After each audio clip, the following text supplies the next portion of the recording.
عليكم ورحمة الله وبركاته. الحمد لله نحمده ونستعينه ونستغفره ونؤمن به ونتوكل عليه ونعوذ بالله من شرور أنفسنا ومن سيئات أعمالنا من يهده الله فلا مضل له ومن يضلل فلا هادي له نشهد أن لا إله إلا الله وحده لا شريك له ونشهد أن سيدنا محمدا عبده ورسوله فاللهم صل على سيدنا محمد وعلى آله وصحبه أجمعين أما بعد. Alhamdulillah, syukur kita pada Allah Subhanahu Wa Taala yang mana dengan limpah izin dia dapat kita bersama-sama di ikim.fm ini, yang mana dalam rancangan ataupun slotnya ialah Tadabbur. InsyaAllah pada malam ini kita akan cuba untuk melihat daripada sudut ta'amul kita dalam mentadabbur Al-Quran itu sendiri. Sidang pendengar yang dimuliakan oleh Allah Subhanahu Wa Taala, maka sudah kita semua meyakini Al-Quranul Karim merupakan wahyu yang Allah Subhanahu Wa Taala telah turunkan kepada baginda Nabi sallallahu alaihi wasallam, kepada Rasulullah sallallahu alaihi wasallam. Maka sebagaimana Nabi Muhammad sallallahu alaihi wasallam itu adalah penutup segala nabi, maka demikian juga Al-Quranul Karim itu adalah penutup kepada seluruh kitab-kitab yang pernah Allah Subhanahu Wa Taala turunkan ke atas muka bumi ini. Sebagaimana yang kita tahu, yang wajib, yang kita yakini, imani bahawasanya kitab-kitab ini Allah Ta'ala telah turunkan pada rasul-rasul yang mulia, seperti mana kitab Taurat kepada Musa alaihi salam, kitab Zabur kepada Daud alaihi salam, kitab Injil kepada Isa alaihi salam. Maka sebagaimana berakhirnya rantaian para rasul dan nabi-nabi, maka berakhirlah juga rantaian kitab itu dengan turunnya Al-Quranul Karim kepada baginda Nabi Muhammad sallallahu alaihi wasallam. Tuan-tuan, puan-puan, saudara-saudari sidang pendengar yang dimuliakan oleh Allah Subhanahu Wa Taala, maka Al-Quran inilah yang masih lagi bersama kita, yang masih lagi Allah Subhanahu Wa Taala telah kekalkan, sebagaimana telah diturunkan kepada baginda Nabi SAW oleh Jibril AS, wahyu-wahyu yang sampai, yang telah disusunkan dan dihimpunkan sejak daripada zaman Nabi SAW, walaupun mungkin dalam bentuk material yang lebih sederhana, akhirnya disempurnakan pada zaman Sayyidina Uthman radhiyallahu anhu dalam bentuk mushaf. Maka inilah yang dikatakan Al-Quranul Karim, yang semua kita tahu jumlah dia, juzuknya 30 juzuk, 114 surah. Maka Al-Quran inilah yang mana kalau kita baca dalam surah Al-Baqarah itu, di awalnya lagi dinyatakan bahawasanya Al-Quran itu adalah hudal lil muttaqin. Al-Quran itu adalah petunjuk, hudan, memberi petunjuk sebagai pedoman, sebagai panduan untuk orang-orang yang bertakwa. Bahkan kalau kita melihat dalam surah Al-Isra ayat 9, Allah Subhanahu Wa Taala telah berfirman, "Inna hadzal Qur'ana yahdi lillati hiya aqwam wa yubashshirul mu'minina alladhina ya'maluna as-salihat anna lahum ajran kabira." Yang mana Allah Subhanahu Wa Taala menyatakan sesungguhnya Al-Quran ini memberi hidayah, memberi petunjuk lillati hiya aqwam, kepada sesuatu yang petunjuk ke jalan yang amat betul, yang amat tepat. Ini agama Islam itu sendiri. Wa yubashshirul mu'minin, dan memberi berita gembira kepada orang-orang yang beriman.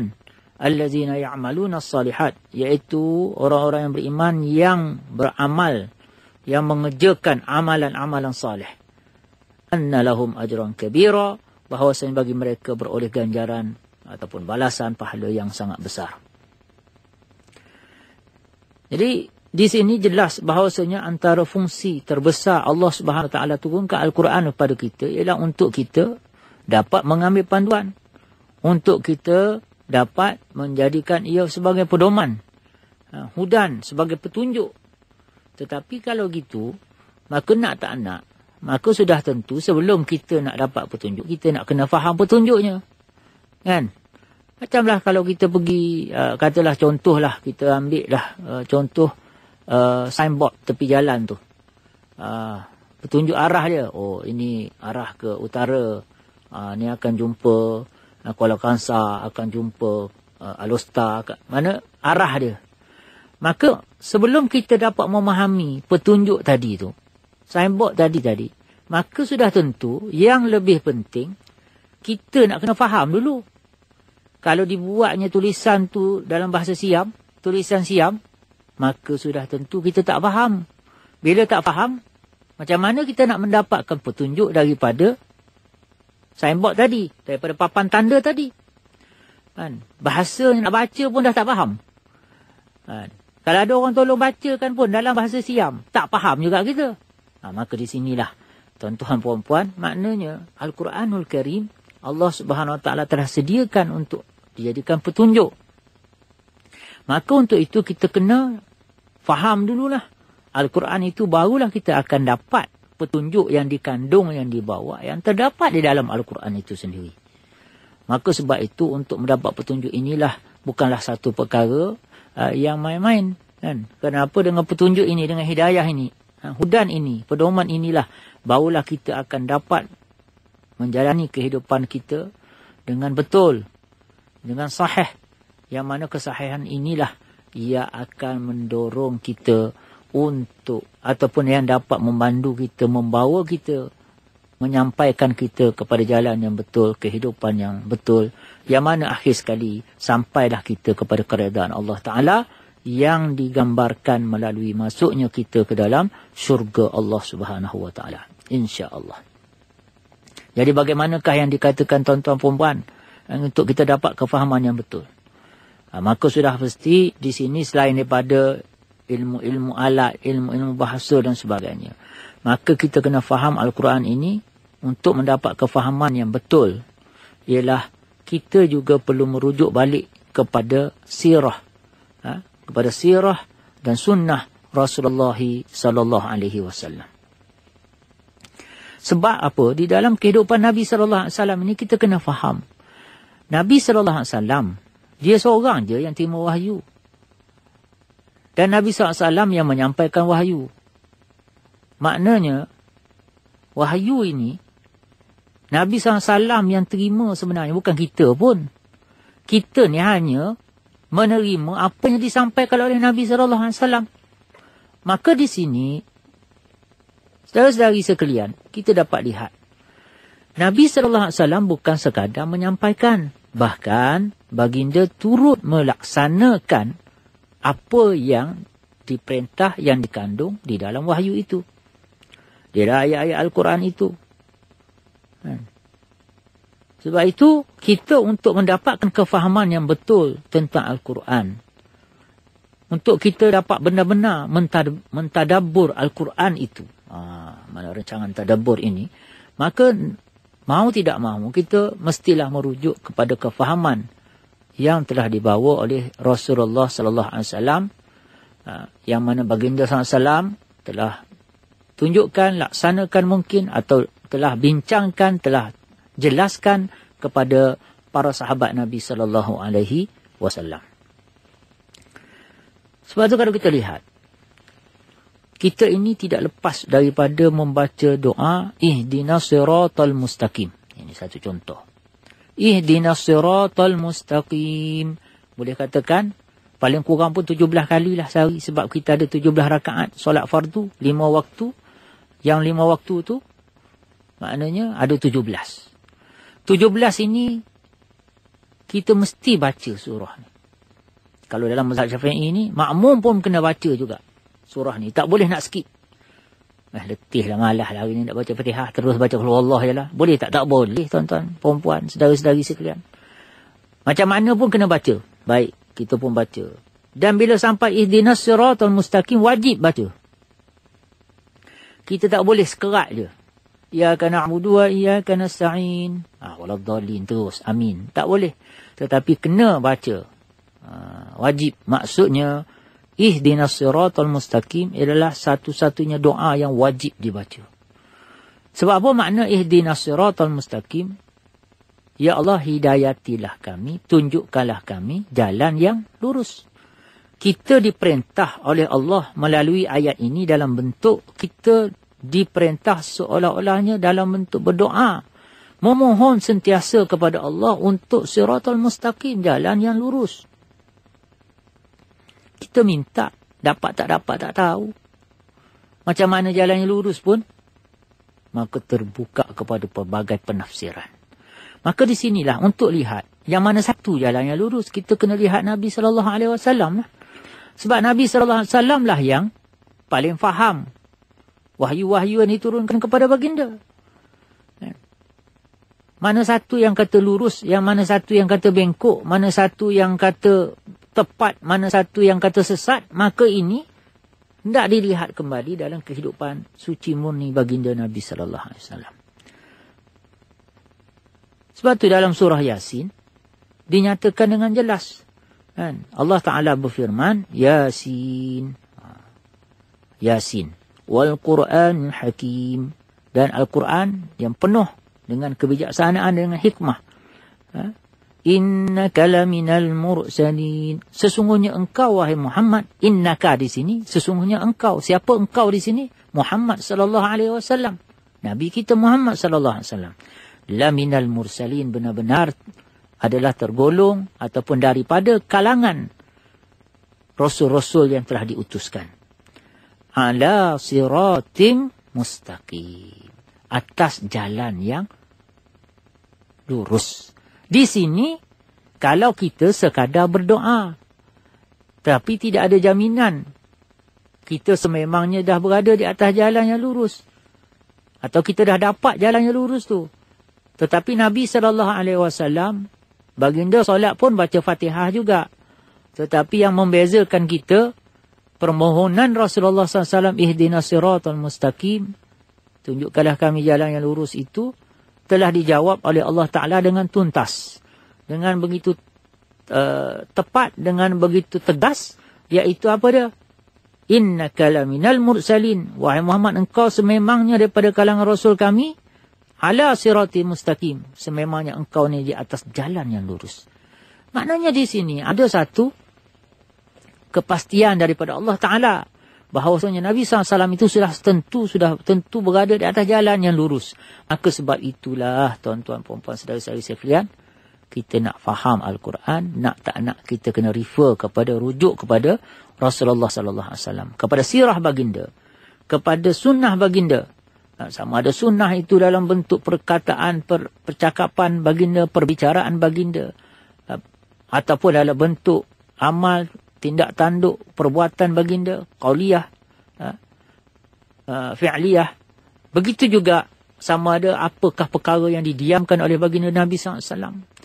Dalam sirah Nabi SAW, dalam kehidupan Nabi SAW, paginya Nabi SAW, petangnya Nabi SAW, siangnya Nabi SAW, malangnya Nabi SAW. Itulah yang menterjemahkan Al-Quranul Karim, lebih lagi yang berkaitan dengan hukum hakam, yang berkaitan dengan adab, yang berkaitan dengan adab tata tertib kita sebagai seorang yang beriman dengan Allah Subhanahu wa Ta'ala. Sesungguhnya Nabi SAW selain daripada menerima wahyu, menyampaikan wahyu, maka tuntutan yang lebih besar ialah baginda melaksanakan wahyu itu sendiri. Contoh apabila Allah Subhanahu Wa Ta'ala menyatakan hafizu ala salawat, hendaklah kamu jaga sembahyang-sembahyang yang telah difardukan itu. Maka siapakah yang akan mula-mula sekali jaga sembahyang itu? Ialah baginda Nabi SAW. Begitu juga apabila Nabi SAW, dan di sini kalau kita lihat banyak ayat-ayat yang mana Nabi SAW menyampaikan perintah Allah, dan Nabi SAW lah yang akan melaksanakan dahulu. Maka sebab tu Nabi SAW bagi tahu, sallu kama ra'aitumuni usalli. Kamu semayanglah sebagaimana kamu melihat aku sembahyang. Macam mana kamu melihat aku sembahyang, maka demikianlah kamu solat. Sallu, semayanglah kamu sebagaimana kamu melihat aku sembahyang. Seolah-olahnya Nabi SAW nak bagi tahu, apabila kamu baca di dalam Al-Quran, ayatnya, perintahnya, wahyunya ialah supaya kamu mengerjakan solat. Kamu jaga solat kamu, dirikan solat kamu. Yuqimunas salah, yang orang yang mendirikan solat. Maka di sini, untuk kamu benar-benar faham cara dia, apa yang dikatakan jaga solat dan sebagainya, kamu sembahyanglah sebagaimana kamu lihat aku ini bersolat. Situ. Jadi tuan-tuan, perempuan, sidang pendengar Hakim yang dimuliakan Allah Subhanahu Wa Taala. Begitu juga contohnya lagi di dalam surah Al-Imran contohnya. Bila Allah Subhanahu Wa Taala menyatakan walillahi 'alan nasi hajjul bait man istata'a ilaihi sabila. Dan bagi Allah lah atas manusia, maknanya Allah Subhanahu Wa Taala mewajibkan kepada umat manusia hajjul bait, berhaji, untuk melakukan haji ke Baitullahil Haram, man istata'a ilaihi sabila, kepada orang yang mampu untuk sampai kepadanya. Maka di sini itu satu perintah. Itu baru satu perintah. Tapi bagaimana nak memahami perintah ini? Baik dari segi konsep, dari segi hukum hakamnya, adab sunat dan sebagainya. Maka di sini Nabi SAW bagi tahu, khuzu anni manasikakum. Ambillah kamu daripada tata cara ibadah haji itu, manasik, tata cara ibadah haji itu, kamu ambil daripada aku. Jadi, sidang pendengar yang dimuliakan Subhanahu Wa Taala, di sini seolahnya Nabi sekali lagi menyatakan, wahai manusia, bila kamu jumpa ini perintah untuk beribadah haji, maka macam mana? Apa yang dikatakan haji, apa yang dikatakan sebagai ibadah itu, macam mana caranya? Maka hendaklah kamu tengok aku. Maksudnya, kita diminta untuk merujuk kepada sirah dan sunnahnya Nabi sallallahu alaihi wasallam dalam usaha kita untuk mentadaburi Al-Quranul Karim itu sendiri. Kerana hanya daripada Al-Quran ini, titah perintah Allah, wahyu Allah, untuk melaksanakan, untuk dapat kefahaman yang betul dan juga pelaksanaan yang betul, maka itu kita kena rujuk kepada orang yang paling faham tentang Al-Quran, yang mana tidak lain dan tidak bukan ialah baginda Rasulullah sallallahu alaihi wasallam. Jadi untuk itu, bagaimana kita nak faham, kita nak tengok, kita nak tahu Rasulullah SAW ini, nak tak nak, maka kita kena mesra-mesrakan, hubung-hubungkan diri kita dengan kehidupan para sahabat Nabi sallallahu alaihi wasallam. Di dalam hayatus sahabah ini, dalam kehidupan para sahabat inilah, maka kita akan dapat melihat asbabun nuzul. Kita akan dapat tahu kenapa sebab-sebab turunnya satu ayat. Kita akan dapat lihat penjelasan-penjelasan Rasulullah SAW kepada baginda para sahabat Nabi SAW ini. Kita akan dapat lihat macam mana para sahabat mereka menyaksikan Nabi SAW melakukan sesuatu, mendengar Nabi SAW menjelaskan dan sebagainya. Bahkan dalam kehidupan para sahabat inilah, makanya kita akan dapat memahami ruh sebenar sesuatu ayat Al-Quranul Karim. Terlebih-lebih lagi jika ianya sesuatu yang bersifat tarikh, bersifat sejarah sirah, bersifat dengan kefahaman yang sepatutnya sebagai seorang Muslim memahami, menghayati Al-Quran, menghayati agama Islam itu sendiri. Baik. Maka di sini saudara-saudari yang dimuliakan Subhanahu Wa Taala, para sahabat Nabi SAW adalah sekumpulan manusia yang mana Allah Subhanahu Wa Taala bagi tahu mereka ni sangat-sangatlah perlu untuk kita ikut mereka. Untuk kita ikut mereka. Allah Ta'ala kata dalam surah Taubah ayat 100 itu, وَالسَّابِقُونَ الْأَوَّلُونَ مِنَ الْمُهَاجِرِينَ وَالْأَنصَارِ وَالَّذِينَ اتَّبَعُوهُمْ بِإِحْسَانٍ. golongan yang terdahulu daripada golongan Muhajirin dan Ansar, para sahabat Nabi SAW. Walladzina taba'uhum bi ihsan, dan orang-orang yang mengikuti para sahabat tadi bi ihsan, dengan sebaik-baik ikutan. Maknanya di sini ada satu perintah daripada Allah, ada satu kehendak daripada Allah untuk kita mengikuti para sahabat. Siapa yang ikut sahabat dengan bi ihsan, dengan sebaik-baik ikutan ini, radhiyallahu anhum wa radu'an. Allah kata Allah redha dengan mereka dan mereka redha dengan Allah. Maka para sahabat ridwanullah alaihim ajma'in, ada satu kelompok manusia yang Nabi SAW telah puji, yang Allah Ta'ala ulang-ulang kali puji dalam Al-Quran, yang mana melalui mereka lah sampainya agama ini kepada kita. Dan kefahaman mereka lah yang paling tepat. Dengan itu baru kita akan dapat menghasilkan, mewujudkan yang dikatakan sebagai ruh kefahaman yang sebenar terhadap kitabullah itu, Al-Quranul Karim. Sebagaimana yang kalau kita lihat satu contoh, apa yang terjadi antara para sahabat dan para tabi'in. Kisah ini ialah merujuk kepada kisah bagaimana seorang sahabat namanya Abu Ayyub Al-Ansari. Menurut riwayat Imam Ahmad dan Abu Daud, ketika Abu Ayyub bersama dengan tentera muslimin mengepung kota Konstantinopel, Istanbul lah sekarang ni, maka mereka telah berhadapan dengan kesukaran untuk menembusi kota tersebut.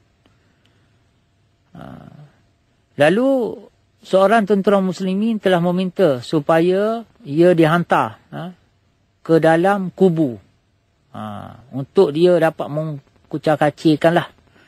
Masuk hantar, mana dia hantar macam lambung dia masuk ke dalam lah. Maka ada orang di kalangan rakan-rakan tentera ni, mujahid ini, menyatakan, adakah orang ni ingin mencampakkan dirinya ke dalam kebinasaan sambil membaca surah Al-Baqarah ayat 195.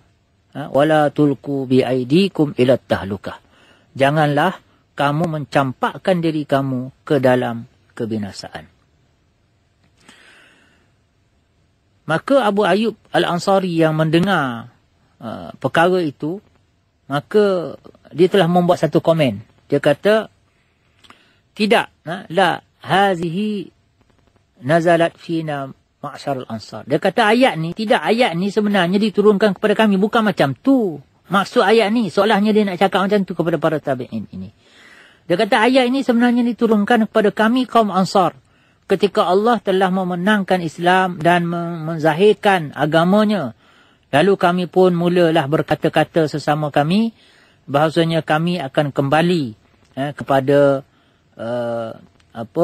kepada harta benda kami lah, kepada tanah ladang kami yang selama ni terbiarkan, terlalu sibuk dalam memperjuangkan agama Allah Subhanahu Wa Taala, supaya kami akan dapat memperbanyak dan meningkatkannya balik. Maka turunlah ayat ini, iaitu ayat surah Al-Baqarah ini. Wala tulku biaidikum ila tahlukah. Janganlah kamu campak diri kamu ke dalam kebinasaan. Maka di sini seolah-olahnya Abu Ayyub Al-Ansari ingin menjelaskan kepada rakan-rakan mujahidnya pada masa itu bahawasanya maksud ayat ini begini yang sebenarnya. Kerana apa? Hanya apabila kita melihat kepada kehidupan para sahabat Nabi SAW, maka barulah kita akan jelas dengan kehendak ataupun senario yang sebenarnya yang berlaku semasa satu ayat itu diturunkan. Ataupun apakah yang kefahaman para sahabat Nabi SAW terhadap sesuatu ayat itu. Maka ini akan membantu kita untuk mentadabbur Al-Quran dengan lebih tepat. Memahami Al-Quran dengan lebih tepat. Untuk kita dapat benar-benar faham perkara ini. Ini satu contoh lah. Tetapi dalam nak mengeluarkan hukum-hukum hakam ni, maka dia ada kaedah-kaedah tafsir dan kaedah-kaedah fiqh dia sendirilah. Maka itu kita kena lebih mendalami. Cuma sekadar kalau kita untuk memahami, untuk mendapatkan pandangan, kita mendapatkan cerita, memberikan pada kita gambaran sebenar, ruh sebenar suatu ayat itu, maka sudah tentu kita perlu merujuk kepada baginda Nabi SAW, sirah Nabi SAW, sunnah Nabi SAW. Dalam masa begitu juga, kita kena rujuk juga kefahaman yang ada pada para sahabat Nabi SAW dalam kehidupan hayatus sahabah, yang mana dalam kehidupan mereka inilah terletaknya mutiara-mutiara kefahaman, mutiara tindakan yang dipuji-puji oleh Allah dan Rasul, dan merekalah panutan kita, merekalah yang menjadi tempat kita untuk memahami agama ini. Sebab itu sahabat ini walaupun kelihatannya mereka ni manusia biasa, tetapi dalam akidah al-Islamiyah, dalam akidah agama kita, melihat sahabat ini ada kaitan dengan akidah, dengan ajaran, dengan kepercayaan, keimanan kita. Kenapa? Melalui para sahabat inilah sebenarnya kita dapat Al-Quran. Melalui para sahabat inilah sampai kepada kita hadis-hadis Nabi SAW. Petunjuk-petunjuk, penjelasan Nabi SAW daripada mana? Daripada Al-Quranul Karim. Jadi, nampak sekali lalu, sahabat, mereka bukan Nabi, tak ada masalah. Tetapi yang sebenarnya, di sebalik itu dia ada hubungan yang sangat rapat. Sebab tu kalau kita buka kitab Akidah Tahawiyah, kitab Akidah, tetapi dalam itu ada perenggannya tentang bagaimanakah sikap dan akidah kita yang sepatutnya terhadap sahabat Nabi SAW. Sebab tu kalau ada golongan yang mula mencerca, memandang serong kepada para sahabat Nabi SAW, yang mula bercakap dengan sinis dan mula negatif dengan sahabat, sebenarnya ini adalah satu kefahaman yang akan membawa kepada kesesatan dalam kita nak memahami Al-Quranul Karim itu. Kan? Perkara ini kita kena lihat betul-betul, kita kena fahamkan betul-betul. Sebab apa? Inilah asas dalam agama kita, untuk kita memahami akidah yang sahih, untuk kita memahami cara tata ibadah, muamalat, muasyarah kita yang betul, munakahat kita yang betul, untuk kita memahami akhlak dan juga adab-adab dalam mentadabur kita Al-Quranul Karim ini.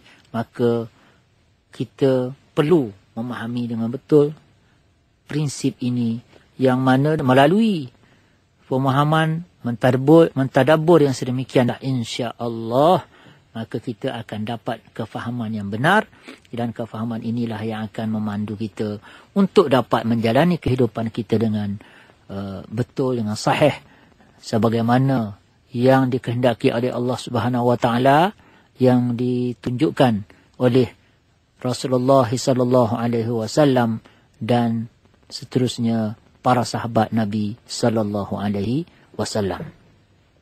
Semoga muzakarah kita ataupun perbincangan kita dalam rancangan tadabbur pada kali ini memberikan manfaat untuk kita benar-benar memahami neraca, mizan kita tentang bagaimanakah sepatutnya yang kita perlu lakukan dalam kita usaha kita memahami